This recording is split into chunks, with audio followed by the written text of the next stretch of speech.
موضوع الدرس في قصة تحريم ما أحل الله سورة التحريم تفسير ابن كثير. الحمد لله رب العالمين والصلاة والسلام على أشرف الأنبياء وسيد المرسلين سيدنا محمد وعلى آله وأصحابه أجمعين. اللهم صل على سيدنا محمد وعلى آل سيدنا محمد كما صليت على إبراهيم وعلى آل إبراهيم في العالمين إنك حميد مجيد. أعوذ بالله من الشيطان الرجيم. بسم الله الرحمن الرحيم. يا أيها النبي لم تحرم ما أحل الله لك تبتغي مرضات أزواجك والله غفور رحيم. قد فرض الله لكم تحلة أيمانكم والله مولاكم وهو العليم الحكيم. وإذ أسر النبي إلى بعض أزواجه حديثا فلما نبأت به وأظهره الله عليه عرف بعضه وأعرض عن بعض. فلما نبأها به قالت من أنبأك هذا قال نبأني العليم الخبير. إن تتوبا إلى الله فقد صغت قلوبكما وإن تظاهرا عليه فإن الله هو مولاه وجبريل وصالح المؤمنين والملائكة بعد ذلك ظهير. عسى ربه إن طلقكن أن يبدله أزواجا خيرا منكن مسلمات مؤمنات قانتات تائبات عابدات سائحات صيبات وأبكارا. سورة التحریم کے اسباب نزول کے بارے میں نے کل عرض کیا تھا کہ ایک واقعہ جو ہے وہ تو محدثین اور مفسرین کرام نے وہی ذکر فرمایا ہے شرب اصل والا کہ حضور صلی اللہ علیہ وسلم بی بی زینب رضی اللہ تعالی عنہا کے گھر میں عصر کے بعد شہد نوش فرمانے میں دیر ہو جاتی تھی تو اس پہ بی بی عائشہ اور سیدہ حفصہ رضی اللہ تعالی عنہن نے ایک ہیلا اختیار کیا تھا کہ حضور صلی اللہ علیہ وسلم جو ہے وہ زیادہ دیر وہاں نہ رہے.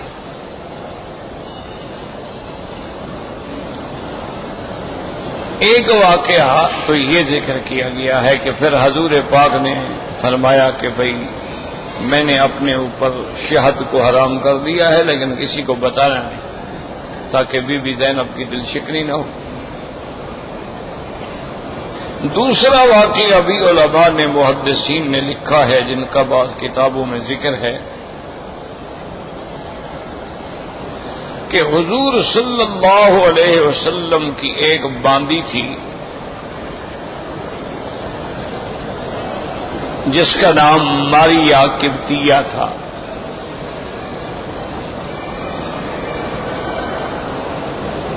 اور یہ بی بی جو ہے اس سے اللہ نے حضور صلی اللہ علیہ وسلم کو ایک بیٹا بھی عطا فرمایا جس کا نام ابراہیم، یعنی حضور کی بیٹے کی گویا ماں بھی تھی، ام الولد بھی تھی.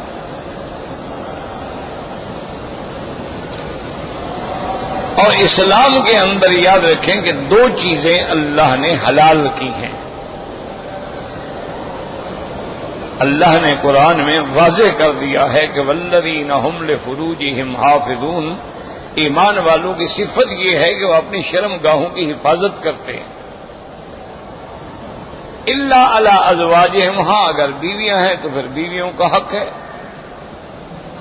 او ما ملکت ایمانہم، یا ان کی بانیاں ہیں، مملوکہ ہیں، تو وہ بھی ان پہ حلال ہے. فمن ابتغى وراء ذلك، ان دو کے علاوہ کوئی اگر آدمی کوئی تیسری قسم نکالے تو پھر وہ ظلم ہے.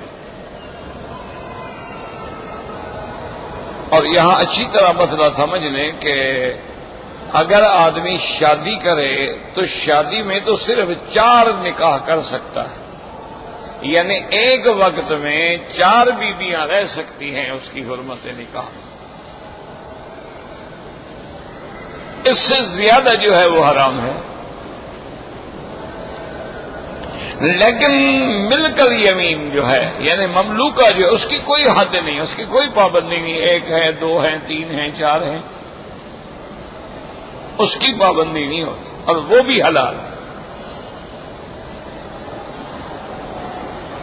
اور ملک الیمین سمجھ لیں یا باندیاں سمجھ لیں، جن کو اردو میں کہتے ہیں نا باندیاں، ان کا مسئلہ بھی اچھی طرح سمجھ لیں کہ دشمنان اسلام نے اس کو بڑی ہوا دی ہے اور اچھالا ہے کہ دیکھو جی مسلمانوں کا مذہب ہے، لوگوں کے مال لوٹ لیتے ہیں، ان کے لڑکوں کو غلام بنا لیتے ہیں، لڑکیوں کو باندیاں بنا لیتے ہیں.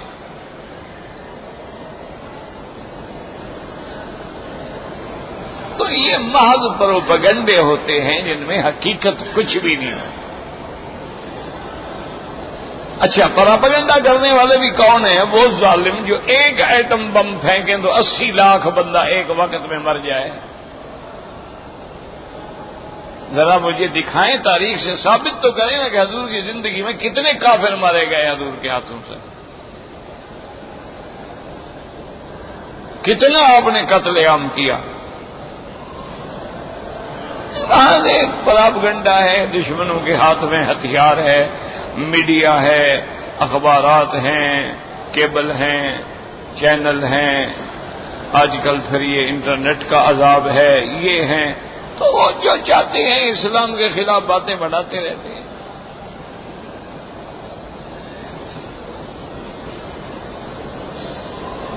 اور جن کے ہاں گرل فرینڈ رکھنا عیب بھی کوئی نہیں،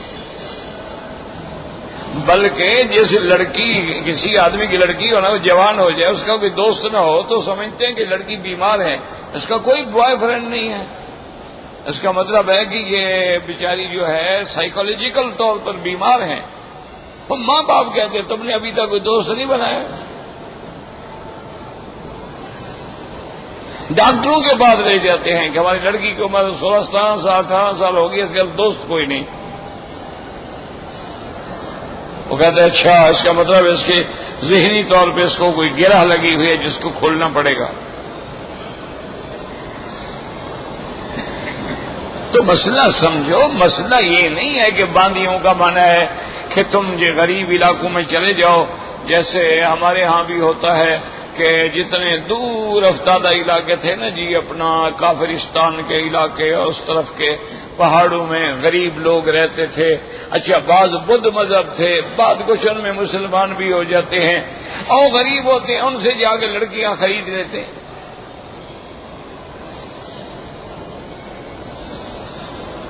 یہ باندیاں نہیں ہوتی شریعت میں کہ تم جا کے کسی غریب سے لڑکی خرید لو.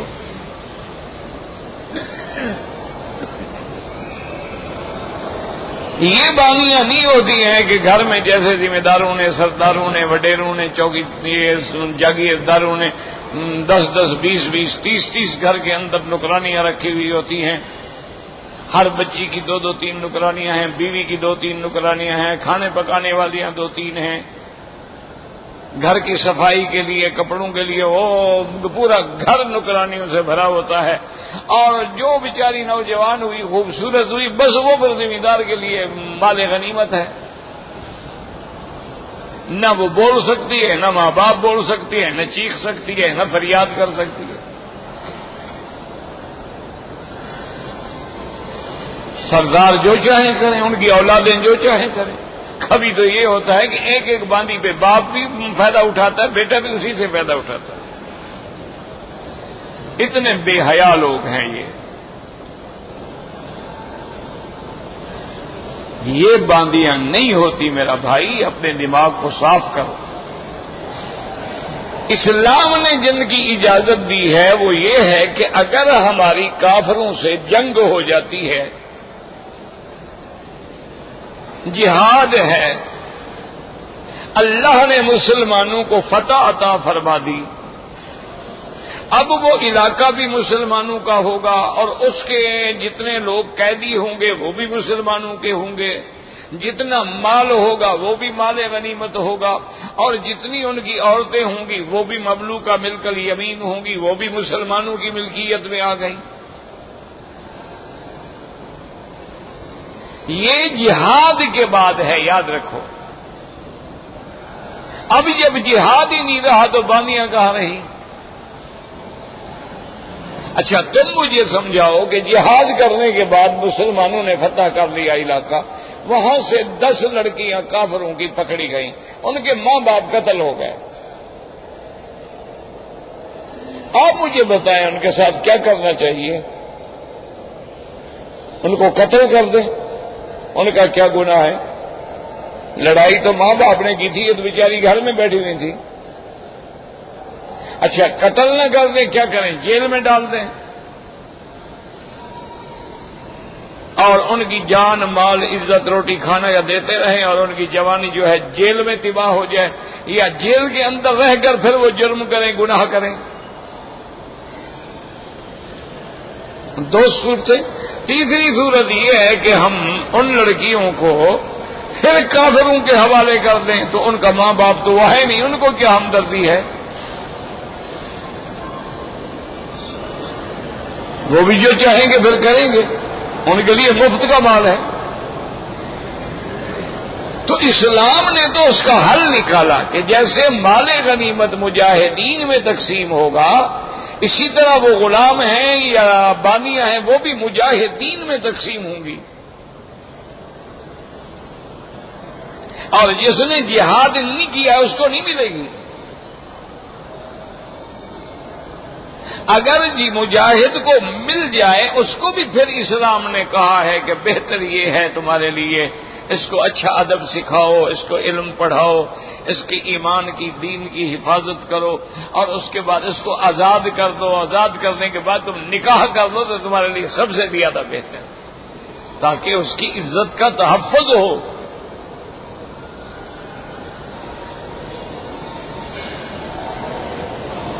اچھا اگر تم اس کو خود آزاد کرنا نہیں چاہتے ہو تو اسلام نے ایک اور صورت بھی رکھی ہے کہ اچھا اس کو مکاتب بنا دو۔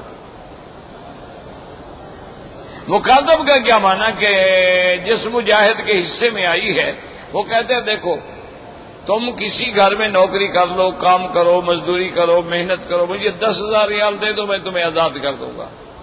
اس کو کہتے ہیں مکاتب، اور وہ ہوتا ہے بدل مکاتب۔ وہاں بھی اسلام نے حکم دیا ہے کہ ایسے لوگوں کی گردن چھڑائیں، ان کی مدد کریں، پیسے دیں تاکہ جلدی آزاد ہو۔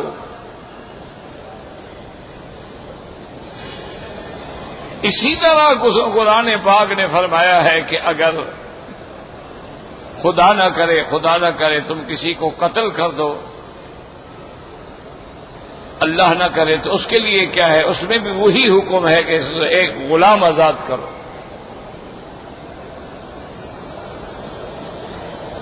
اسی طرح اگر کسی آدمی نے رمضان المبارک میں روزے کی حالت میں بیوی سے جماع کر لیا ہے تو حکم ہے کہ عتق رقبۃ، غلام آزاد کرو۔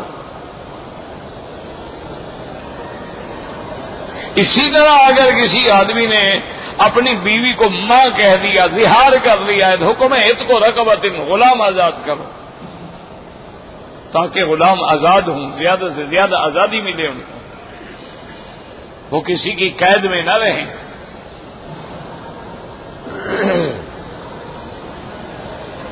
اور اس اس بی بی کو اور غلام کو بھی اللہ کے نبی نے سمجھا دیا کہ جو غلام اپنے مالک کا حق بھی ادا کرتا ہے اور اللہ کا حق بھی ادا کرتا ہے تو اللہ اس کو دوہرا اجر عطا فرمائے گا. ہر جگہ اتق و رقبتن اتق و رقبتن اتق و رقبتن فک و رقبہ فک و رقبہ. اسلام نے حتیٰ کہ بعض صحابہ نے 3,000 غلام آزاد کیے. بی بی عائشہ رضی اللہ تعالی عنہا نے بھی ہزاروں غلام خرید کر کے آزاد کیے. سیدنا ابی بکر رضی اللہ تعالی عنہ نے بھی سینکڑوں غلام خرید کر کے آزاد کیے. تو یہ ہوتی ہے مملوکہ جو اللہ نے بندے پہ حلال کی ہے. کیوں؟ اگر حلال نہ کرتے تیرے حصے میں ایک جوان لڑکی آ گئی ہے تو کیا کرو گے؟ اسلام کا ایک نظام عدل ہے نا کہ جب تمہارے گھر میں اس کو بحیثیت تمہاری باندھی کے رہنا ہے اور پھر تمہارے حکم کی بھی پابند ہے. کیوں؟ وہ تو جنگ میں تمہارے حصے میں آئی ہے. اگر اس سے اسلام جائز طریقے سے فائدہ اٹھانے کی اجازت نہ دیتا تو پھر کیا ہوتا؟ اسی لیے اسلام کا ہر حکم جو ہے وہ عادلانہ ہے. دیکھو نا، اسلام نے دوسری بیوی کی اجازت دے دی. کوئی حکم نہیں دیا کہ تم 2 بیویاں کرو، اجازت ہے کہ کر سکتے ہو. تو اس کی وجوہات ہوتی ہیں کہ بعض اوقات مثلا آپ نے شادی کی. میرے اپنے دوست تھے، اللہ عالم اب زندہ ہیں یا فوت ہو گئے، بہت بڑے آدمی تھے ماشاءاللہ، بڑا پڑھا لکھا آدمی تھا اور بہت اچھا دوست تھا میرا. وہ یورپ میں چلے گئے کسی زمانے میں، تو وہاں سے اس نے ایک انگریز لڑکی سے شادی کر لی اور وہ مسلمان ہو گئی لڑکی. مسلمان ہونے کے بعد بھی اس نے جلدی نہیں کی شادی کرنے. انہوں نے کہا نہیں، تم آزاد ہو، تم نے اسلام قبول کیا، تمہاری مرضی ہے، خوشی سے میرے ساتھ شادی کرو تو ٹھیک ہے، ورنہ نہیں. بہرحال اس نے شادی کر لی. پھر وہ اس کو اپنے ساتھ لے آیا. جب پاکستان آیا واپس اپنی تعلیم مکمل کر کے اپنی ڈگری لے کے تو اپنی بیوی کو بھی لے کے آئے. اللہ کی شان ہے، اس کی بیوی کے داخلی طور پر ایک ایسی ہڈی پیدا ہو گئی کہ وہ خاوند کے قابل نہیں رہی. اس بیچارے نے پھر یورپ لے گیا، آپریشن ہوا، پھر ہو گئی. انہوں نے بتا دیا ابھی 10 آپریشن بھی کراؤ یہ اسی طرح رہے گی. اب وہ بیچاری جو ہے خاوند کے قابل ہی نہیں رہی، وہ تو معذور ہو گئی ہے، وہ تو حق ادا ہی نہیں کر سکتی. تو اگر دوسری بیوی کی اجازت نہ ہو پھر کیا ہوگا؟ اسلام ہے. اچھا، اس کے بعد اس نے اسی لڑکی، بڑی لکھی لڑکی تھی، بڑی ماشاءاللہ سمجھدار اور بڑی تعلیم یافتہ، بڑی مہذب، بہت باحیا عورت تھی. اس نے خاوند سے کہا دیکھو بات سنو، یہ محبت نہیں ہے کہ تم میری محبت میں ساری رات تڑپتے رہو اور اپنے جذبات پہ قابو کرو، یا خدا نہ خاصا جا کے گناہ کرو، تم دوسری شادی کر لو، مجھے کوئی اعتراض نہیں ہے، اور میں تمہارے گھر میں رہوں گی. اگر تم مجھے طلاق نہ دو میں یہی رہوں گی، میں تمہیں چھوڑ کے نہیں جانا چاہتی. تو اس نے مجبور کیا اور اس نے دوسری شادی کی. میں نے دیکھا تھا، اس بیوی کو بھی دیکھا تھا. تو اچھا اتنی خوددار عورت تھی ماشاءاللہ کہ اس کی وہ بہت بڑی کوٹھی تھی اس زمانے میں، اس جیسی کوٹھی اس شہر میں کسی کی نہیں تھی. تو گھر کا وہ سارا ڈیکوریشن وہ خود کرتی تھی، وہ انگریز لڑکی جو ہے، اور رنگ گھر کا خود کرتی تھی، گاڑی کی سروس خود کرتی تھی، گاڑی کی ساری چیز سنبھالنا خود. یعنی اس کا ضمیر اس کو زندہ رہنے کے لیے کہ میں اس کی محتاج بن کے کھانا کھاؤں، اتنا کام کروں میں اس کا. یہ مجھے مفت میں کھانا کیوں کھلائے؟ اب میں اس کی بیوی تو رہی نہیں، قابل ہی نہیں. یعنی اس کے گھر کا وہ اتنا کام کرتی تھی، وہ اگر کہیں دوسری جگہ سے کرائے تو اس سے پتہ نہیں اس زمانے میں بھی 10,000 روپے سے زیادہ لیں، اور وہ لڑتا رہتا تھا تم میری بیوی ہو، کیا ہوگی، اب بیمار ہو گئی ہو، یہ کیوں کرتے ہو؟ کہ میں فارغ جو بیٹھی رہتی ہوں، ہاتھ پاؤں میرے خواہ ڈھیلے ہو جائیں گے، سست ہو جائیں گے، میں بیمار پڑ جاؤں، کچھ نہ کچھ تو کرتی رہوں نا۔ اتنی خوددار تھی وہ عورت، تو اس لیے اسلام نے یاد رکھو اجازت دی ہے کہ بھئی ایسے حالات ہیں دوسری شادی کر لو۔ اچھا، ایک آدمی نے شادی کی، خدا کی قدرت ہے اولاد ہی نہیں، اس نے جا کے چیک اپ بھی کرایا، خاوند میں کوئی نقص نہیں۔ یہ خیال کیا کریں کہ اولاد نہ ہو تو خاوند پہلے اپنی بھی چیک اپ کرائے، کبھی نقص خاوند میں ہوتا ہے، گھر والے کہتے ہیں اور شادی کرو، اور شادی کرے گا تو کیا ہو جائے گا؟ اپنا چیک اپ کرو، اگر تمہارے اندر نقص ہے پھر شادیاں کرنے کا کیا فائدہ؟ 1 کرو 10 کرو، اولاد تو نہیں ہوگی، اپنا علاج کراؤ۔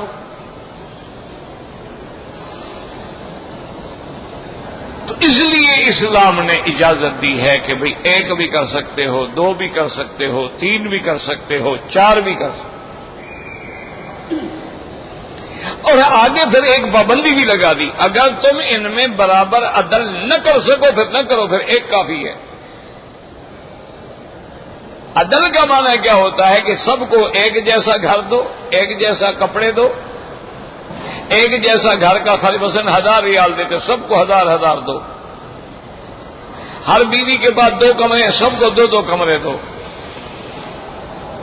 ہر بیوی کا لباس جو ہے ایک جیسا ہو، 1000 کا سوٹ ہے تو سب کا وہی 1000 والا ہو، اور ٹائم دیتے ہو تو 1 رات اس کی ہے، 1 رات اس کی ہے۔ ہاں، باقی ہے دل کی محبت، وہ کسی ایک سے زیادہ ہے، اللہ کے ہاتھ میں، دل ہمارے ہاتھ میں تو نہیں ہے نا۔ اسی لیے حضور پاک میرے آقا محبوب دو جہاں صلی اللہ علیہ وسلم فرماتے تھے، یا اللہ انی اعدل فیما املک، یا اللہ میں اس میں تو عدل کرتا ہوں جو میری ہاتھ میں ہے، ولا کیف اعدل فیما لا املک، اور دل تو میرے ہاتھ میں نہیں ہے نا، وہ تو آپ کے ہاتھ میں ہے۔ تو اگر کسی بیوی سے قلبی میلان زیادہ ہے یہ کوئی گناہ نہیں۔ اچھا، بعض اوقات آدمی اسی محبت کی وجہ سے ایک بیوی کے پاس تو اس کے ساتھ وہ مباشرت بھی کرتا ہے، لیکن ایک بیوی کے ساتھ اس کو نفرت ہو گئی ہے، نہیں کر رہا، نہ اس کے حقوق کا تو خیال کرے، ظلم تو نہ کرے، لیکن جبر بھی نہیں۔ تو اس لیے اسلام کا یہ حکم ہے کہ الا علی ازواجہم او ما ملکت ایمانہم، بیویاں حلال، مل کے یمین حلال، فمن ابتغى وراء ذلك، اب اس کے سوا کوئی متع کرے حرام، اس کے علاوہ نعوذ باللہ کوئی لڑکوں کے ساتھ بدفعلی کرے حرام، فمن ابتغى وراء ذلك فاولئک هم العادون، اگر اس کے علاوہ کوئی کرے گا تو یہی وہ لوگ ہیں جو حد سے نکلنے والے ہیں اور جانوں پہ ظلم کرنے والے ہیں۔ اچھا دیکھیں قرآن پاک کا اسلوب دیکھیں، اللہ کے کلام کے اندر بڑے اسرار ہوتے ہیں۔ فرمایا الا علی ازواجہم او ما ملکت ایمانہم فانہم غیر ملومین، اللہ نے فرمایا مگر اپنی بیویوں پہ اور مل کے یمین پہ، آگے فرمایا اگر بیوی اور مل کے یمین سے تعلق رکھتا ہے تو اس پہ ملامت نہیں کریں گے، مانا یہ ہے کہ یہ کام کوئی اتنا اچھا کام نہیں، بس یہ حق ہے ادا کرو، بس ٹھیک ہے اپنا فائدہ اٹھاؤ، یعنی تم قابل ملامت نہیں ہو، یہ نہیں کہا کہ قابل تعریف ہو، فرق ہوتا ہے نا کہ بھئی اگر یہ کام کرو گے یار تم پہ کوئی ملامت نہیں، یعنی بس ٹھیک ہے گزارے والی بات ہوئی نا، لا باس ہوا نا، یہ نہیں کہا کہ ہاں تمہارے لیے بہت بڑا اچھی بات ہے، یہ نہیں، اشارہ اس طرف ہے کہ انہی عورتوں میں نہ پڑے رہو۔ اسی لیے علماء کہتے تھے ہمارے پاس کتنے بڑے بڑے ذہین طالب العلم آئے، جینیس طالب العلم آئے، لیکن ضیعوا العلم فی افخاذ النساء، لیکن انہوں نے اپنی عورتوں کی رانوں کے اندر اپنے علم کو ضائع کر دیا کہ عورتوں کے چکر میں پڑ گئے، یہ ایک ایسی بلا ہے پھر انشاءاللہ نہ دماغ کام کرے گا نہ حافظہ رہے گا۔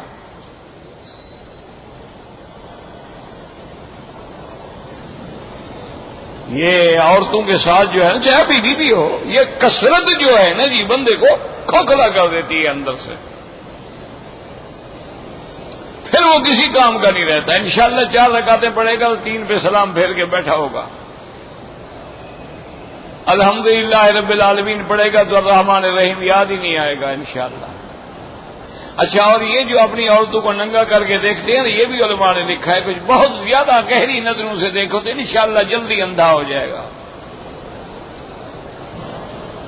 لکھا یورث العمی، عورتوں کو ننگی حالت میں دیکھنے سے آدمی کی آنکھوں پہ اثر ہوتا ہے، حتیٰ کہ وہ اندھا ہو جاتا ہے.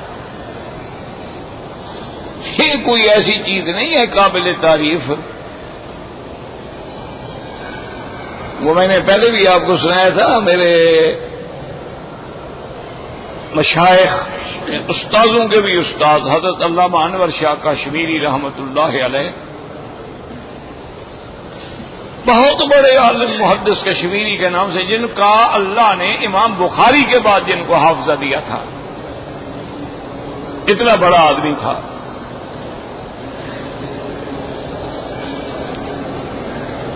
اللہ نے ایسا حافظہ دیا تھا، ایک دفعہ جو کتاب دیکھ لیتے تھے نا پھر وہ کبھی بھولتی نہیں تھی.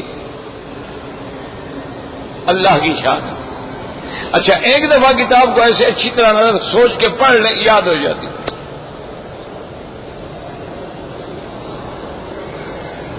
تو بہرحال ان کی جوانی میں جب شادی ہوئی تو ان کے بھی تو ہم اثر لوگ تھے نا، اکٹھے رہنے والے، اکٹھے پڑھنے والے، اکٹھے پڑھانے والے، دوست احباب ہر آدمی کے ہوتے ہیں نا، بڑے لوگوں کے ہر دور میں ہوتے ہیں. تو صبح کو دوست جو تھے ان کے اکٹھے ہو گئے. انہوں نے کہا شاہ جی کمال ہے، آپ کی شادی بھی ہو گئی ہے اور آپ نے سہاگ رات بھی بنا لی اور آپ نے ولیمہ بھی کھلا دیا، لیکن ہمیں بتایا نہیں کہ سہاگ رات آپ کی کیسے گزری.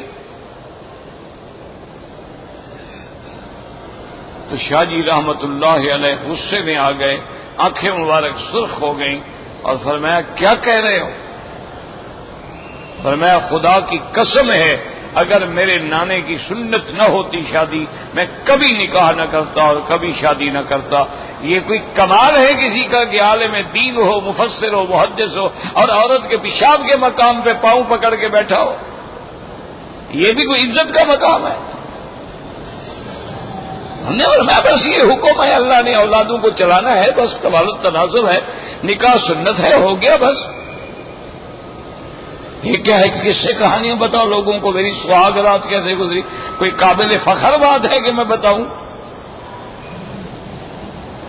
اللہ. اسی لیے بی بی عائشہ فرماتی ہے، اب خود اندازہ کرو، شوہر محمد الرسول اللہ ہو جس کا چاند بھی مقابلہ نہ کر سکتا ہو، اور بی بی صدیقہ ہو، طاہرہ ہو، عائشہ ہو، اور عین کنواری لڑکی ہو اور 11-12 سال کی عمر ہو، لیکن وہ فرماتی ہے واللہ ما رأى منی، خدا کی قسم میرے بدن پہ حضور نے کبھی نظر ہی نہیں ڈالی. بس ایک شریعت کا حکم ہے، یہ تھوڑا ہے کہ کپڑے اتارو اور حیوان بن جاؤ، جانور بن جاؤ. آج کل تو لوگ حیوان ہیں نا، انا للہ و انا الیہ راجعون، اور اس کو سمجھتے ہیں کہ جی ہم نے بڑا کمال کیا ہے. جی یہ دیہاتی لوگ تو کوئی، ہم تو جناب بالکل سیکس کے ماسٹر ہیں. یہ کوئی ماسٹری واسطی نہیں ہے، یہ حیوانیت ہے. اس قسم کی حرکتیں حیوان کرتے ہیں، گھوڑا گدھا کرتا ہے، جانور کرتے ہیں، انسان تھوڑا کرتے ہیں، کتے کرتے ہیں. تو اس لیے ہمیشہ یاد رکھو کہ بھی اللہ نے باندی بھی حلال کی ہے، اور بی بی ماریا جو ہے یہ حضور کی باندی ہیں. اچھا، اتفاق ایسا ہوا کہ ایک دن حضور صلی اللہ علیہ وسلم بی بی حفصہ کے گھر میں گئے. بی بی حفصہ رضی اللہ تعالی عنہ حضرت عمر رضی اللہ تعالی عنہ کی بیٹی ہیں. اب 2 روایات ہیں. ایک روایت تو یہ کہتی ہے کہ بی بی حفصہ گھر میں نہیں تھی، اور ایک روایت ہے کہ بی بی حفصہ نے حضور سے اجازت لی کہ حضور میں کر تو نہیں سکتی، لیکن کوئی مجبوری ہے، مجھے گھر والوں نے بلایا ہے، اگر اجازت ہو تو میں ہوا ہوں. آپ نے اجازت دے دی تو آپ نے بی بی ماریہ کو پیغام بھیج کے بلوایا.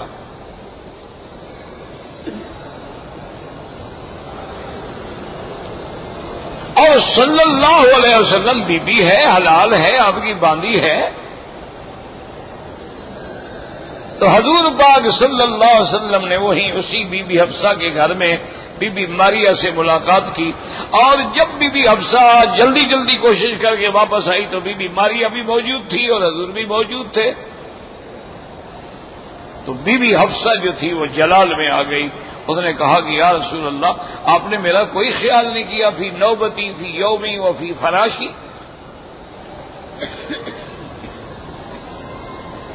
انہوں نے کہا کہ یا رسول اللہ، یہ غلام ہے، باندھی ہے، میں عمر کی بیٹی ہوں، اور پھر میرا دن ہے، میرا نوبہ ہے، میری باری ہے، میرا گھر ہے، میرا بستر ہے، اس میں آپ نے ایک اور عورت کو بلا کے اس کے ساتھ لیٹے ہیں آپ. بی بی عائشہ حفصہ جو تھی بھڑک اٹھی. اچھا، اب ٹھنڈے دل سے سوچیں کہ پہلی بات تو یہ ہے کہ بھئی حضور پاک نے جو کچھ کیا کوئی حرام تو نہیں، گناہ تو نہیں ہے نا، انہوں نے کی باندھی ہے. اچھا، حضور کے گھر ہیں سارے، بی بی حفصہ کا گھر ہو یا بی بی عائشہ کا گھر ہو، گھر کس کا ہے؟ اور تو حضور نے بیویوں کو دیے ہیں نا. اور حضور جس گھر میں جس کو چاہے بلا لے، اس میں کوئی ایسی بات نہیں جو شان نبوت کے خلاف ہو. اچھا، ادھر بی بی حفصہ کی بات بھی سچی ہے کہ بی بی حفصہ بیوی ہے اور بیوی کو سرکار سے محبت بھی ہے. وہ کیسے برداشت کرے کہ میرا محبوب میرے گھر میں دوسری بیوی کے ساتھ سو جائے؟ اس کی تڑپ بھی صحیح ہے، اس کو بھی حق ہے، وہ بھی تو زوجہ محترمہ ہے نا. اور بیویوں میں ایسی بات ہوتی ہے. اسی طرح صحیح حدیث مبارک میں ہے کہ بی بی صفیہ رضی اللہ تعالی عنہا زوجہ محمد مصطفیٰ صلی اللہ علیہ وسلم، آپ حضور ان کے گھر میں آئے تو دیکھا بی بی صفیہ رو رہی ہیں. تو حضور نے فرمایا لماذا تبکی، کیا بات ہے، کیوں رو رہی ہے؟ انہوں نے کہا یا رسول اللہ، مجھے بی بی عائشہ بی بی حفصہ بڑی تنگ کرتی ہیں. ایک تو میں جہاں سے گزرتی ہوں اشارے کرتی ہیں، دیکھو چھوٹے قد والی ہو، چھوٹے قد والی جا رہی ہے. تو اب قد میرے اللہ نے میرا بنایا، میں کیا کروں؟ قد چھوٹے بھی ہوتے ہیں، درمیانے بھی ہوتے ہیں، بڑے بھی ہوتے ہیں. اب دوسرا انہوں نے کہا کہ یا رسول اللہ صلی اللہ علیہ وسلم، کبھی کبھی غصے میں آ کے مجھے تانا دیتی ہیں کہ تم ایک یہودی باپ کی بیٹی ہو، ایک یہودی خامند کی بیوی رہ چکی ہو. ہماری شان دیکھو، میں ابو بکر کی بیٹی ہوں اور یہ عمر کی بیٹی ہے. تو اب یا رسول اللہ میں ان سے لڑ تو نہیں سکتی، میں روؤں نہ تو کیا کروں؟ حضور پاک نے فرمایا صفیہ، معلوم ہوتا ہے تمہیں بھی جواب دینے کی عقل نہیں ہے. کہ اس سے کیا جواب دوں آخر؟ حضور نے فرمایا کہ دیکھو، جب تمہارے پاس دوبارہ وہ اعتراض کرے نا تو ان کو بتا دینا کہ بھئی میں جو ہوں حضرت ہارون علیہ السلام کی نسل میں ہوں، میرا باپ بھی نبی، میرا شوہر بھی نبی. تو میں تو دو نبیوں سے تعلق رکھتی ہوں، تمہارا تو ایک نبی سے تعلق ہے. تم کیسے میرے ساتھ فخر اور مقابلہ کر سکتی ہو؟ میں تو اولاد ہارون سے ہوں. اچھا، خدا کی شان ہے، کئی عرصے کے بعد پھر جھگڑا ہوا، پھر ان دونوں بیویوں نے اس کو وہی تانا دیا، وہ بھی اکڑ کے کھڑی ہو گیا. کیا مقابلہ کر دیا؟ ابو بکر عمر کی بیٹی ہو، نبی کی بیٹی تو نہیں ہو، میں تو ہارون نبی کی بیٹی ہوں، اور میرا شوہر بھی حضور محمد مصطفیٰ نبی ہے. اب جناب چپ ہو گئی، دونوں کو جواب ہی نہ بنے، کیا جواب دے بی بی صفیہ کو. اب حضور جب آئے دیکھا تو بی بی عائشہ رو رہی ہے. یہ گھریلو واقعات ہوتے ہیں. میں اس لیے عرض کر رہا ہوں کہ کوئی آدمی حضور پر یا آپ کی بیویوں پر یا باندیوں پہ کبھی کوئی لفظ نہ کہیں، ورنہ ایمان ہمارا چلا جائے گا. حضور کی شان میں تو کوئی کمی نہیں آئے گی. اب حضور نے پوچھا لماذا تبکی، کیوں رو رہی ہو؟ اس نے کہا یا رسول اللہ، اللہ نے آپ کو دین سکھانے کے لیے بھیجا ہے یا بیویوں کو جھگڑا سکھانے کے لیے بھی بھیجا ہے؟ حضور مسکرائے، فرمایا کیا بات ہے عائشہ، بتاؤ تو صحیح۔ انہوں نے کہا آج مجھے صفیہ نے ایسا جواب دیا، یا رسول اللہ یہ وہ نہیں جواب دے سکتی، آپ نے سکھایا ہے۔ تو آپ نے فرمایا تم اس کو کیوں تنگ کرتی ہو؟ تم بھی تنگ نہ کیا کرو نا، تو وہ بھی ایسا نہیں کہے گی۔ تو ایسی باتیں ہو جاتی ہیں، یاد رکھو۔ اگر بی بی حفصہ غصے میں آئی ہیں تو ان کا غصہ بھی بجا ہے، وہ بیوی ہے، اور پھر ماشاءاللہ اتنے بڑے باپ کی بیٹی ہے، اور یہ بی بی حفصہ اتنے شان والی بی بی ہیں کہ جن کو حضور پاک نے طلاق دے دی غصے میں، کیونکہ بی بی میں حضرت عمر رضی اللہ تعالیٰ عنہ کی طرح جلال زیادہ تھا نا، طبیعت میں غصہ تھا، جلال تھا، حضور نے طلاق دے دی تھی۔ اللہ نے جبریل کے ذریعے حکم دیا کہ فلیراجعھا انھا صوامۃ قوامۃ، اللہ نے حکم دیا کہ میرے مدنی محمد مصطفیٰ اپنی بیوی حفصہ سے رجوع کر لیں، کیونکہ یہ تو روزہ رکھنے والی ہے، ساری ساری رات مصلی پہ کھڑے رہ کے عبادت کرنے والی ہے، یہ تو بڑی عابدہ قانتہ بیوی ہے، اس کو نہ چھوڑیں آپ، یہ تو آپ کی جنت میں بیوی ہے۔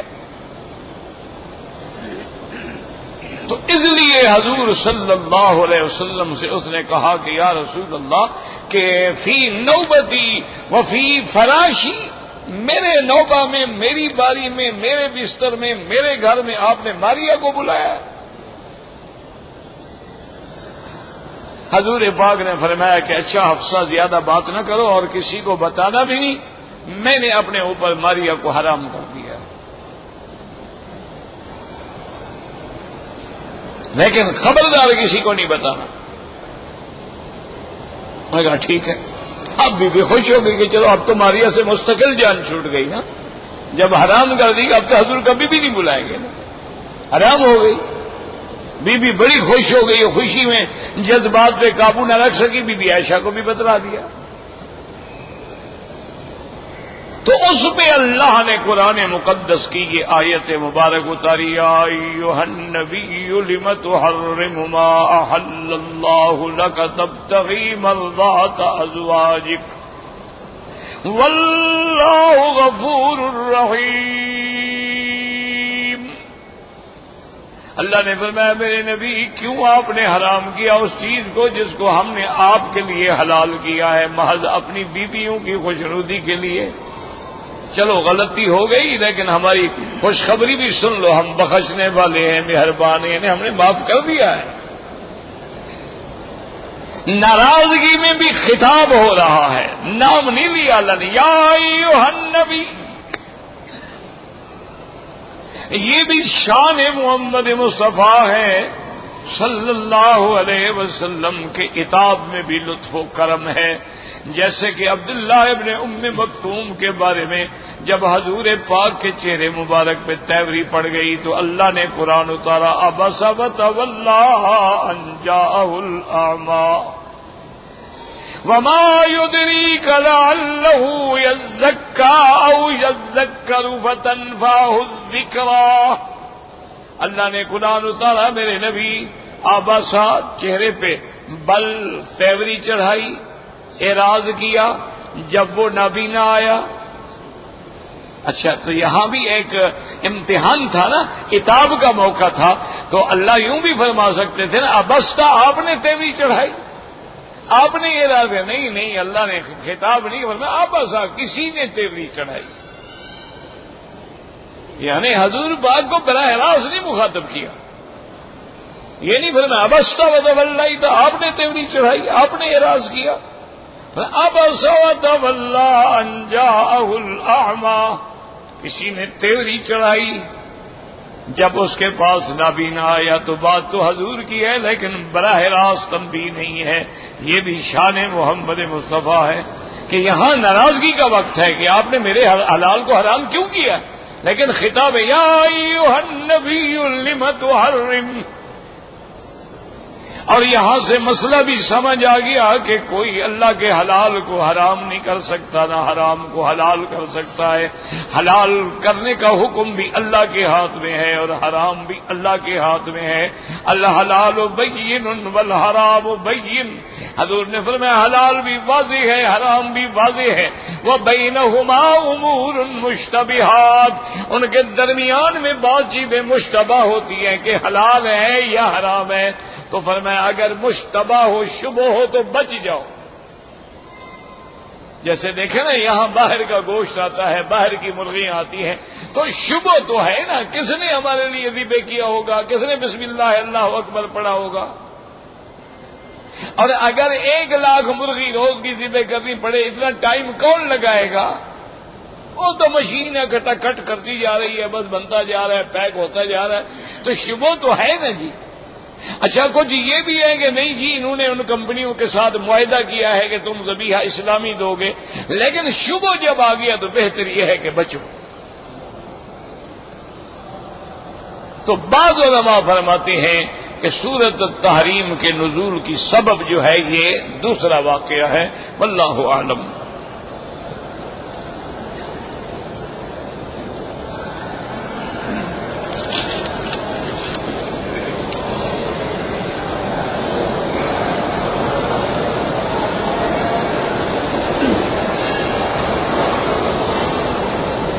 میری شادی کو 5 سال ہو گئے ہیں، میری بیوی بھی یہاں ہے اپنے والدین کے ساتھ، لیکن وہ ہر وقت لڑتی رہتی ہے، طلاق مانگتی ہے، تو اس کے حقوق بھائی ادا نہیں کرتے ہو گے، یا کوئی وجہ تو ہوگی، ورنہ کون بے وقوف ہے جو طلاق مانگے؟ دیکھو یاد رکھو، کوئی عورت بھی دنیا میں ایسی نہیں ہوتی جو طلاق، اس کو تو طلاق اگر خاوند دے دے تو وہ بیچاری مر جاتی ہے کہ میرے نام پر تو ایک اتنا بڑا داغ لگ گیا۔ اور وہ جو طلاق مانگ رہی ہے تو صاف بات ہے کہ کوئی جناب میں بھی بیماری ہے، اس لیے اپنے خاندان کے 2 آدمی مقرر کرو، تمہاری بات بھی سنیں، بیوی کی بات بھی سنیں اور صلح کی کوشش کرائیں۔ اگر کوئی امکان نہ ہو پھر ٹھیک ہے، پھر طلاق دو تاکہ وہ اپنا گھر بسائے، تم اپنا گھر بساؤ۔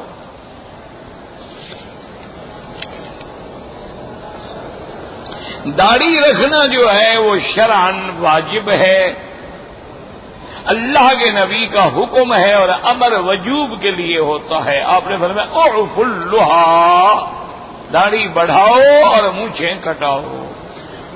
اور دوسرا یہ ہے کہ یہ سنت الانبیاء والمرسلین ہے، جتنے اللہ کے پیغمبر گزرے ہیں سب کی داڑھی ہے۔ اور جہاں تک اس کی طول کا تعلق ہے تو حضور کی داڑھی مبارک سینے تک آتی تھی، کان یملأ صدرہ، اسی سے فقہا نے لیا ہے کہ 1 مشت داڑھی کا ہونا ضروری ہے۔ پہلی دفعہ اگر منائے گا تو گناہ صغیرہ ہے، لیکن جب بار بار منائے گا تو گناہ کبیرہ کا مرتکب ہے، اور گناہ کبیرہ والا آدمی جو ہے وہ فاسق و فاجر ہو جاتا ہے۔ اسی لیے حکم ہے کہ نہ وہ اذان دے اور نہ ایسے آدمی کو امام بناؤ۔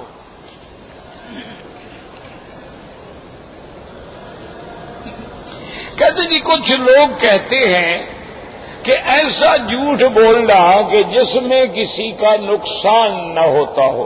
میرا بھائی جھوٹ ہے، ایک بات یاد رکھو، وہ تو شریعت نے کچھ حالات ہیں جس میں اجازت دی ہے کہ مثلا آدمی دشمن سے جنگ لڑ رہا ہے تو دشمن کو کہتے پیچھے دیکھو یار کون آ گیا، یہ بھی تو جھوٹ ہے، اگر پیچھے کوئی نہیں تلوار مار دیتا ہے تو یہ جائز ہے، یہ خدا ہے حرب میں، حرب کے اندر جنگ کے اندر یہ چیزیں جائز ہوتی ہیں۔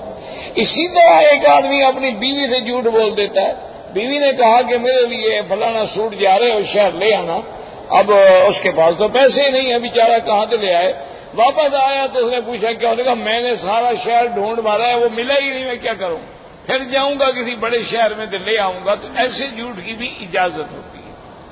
اسی طرح 2 بھائیوں کے درمیان میں جھگڑا ہے تو ایک آدمی جا کے ان کو کہتا ہے کہ یار وہ بھی تمہارے اس بھائی کا کیا ہے، چھوڑو یار مجھے تو اگلے دن ملا تھا، تمہاری بڑی تعریف کر رہا تھا، وہ کہتا تھا بہت اچھا آدمی ہے۔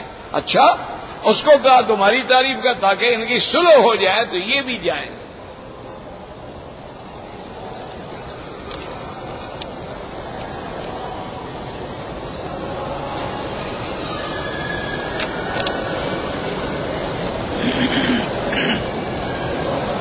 کہتے جی کہ اللہ جنتیوں کو حوریں دیں گے. ہاں انشاءاللہ جی. اگر بیوی کی اپنا جو مر گئی ہے، اگر تیرے نکاح میں مر گئی ہے، وہ بھی قیامت میں تجھے ملے گی. اگر تیرے نکاح میں نہیں، تم نے طلاق دے دی، اس کا اور شوہر ہے، پھر اس کو ملے گی.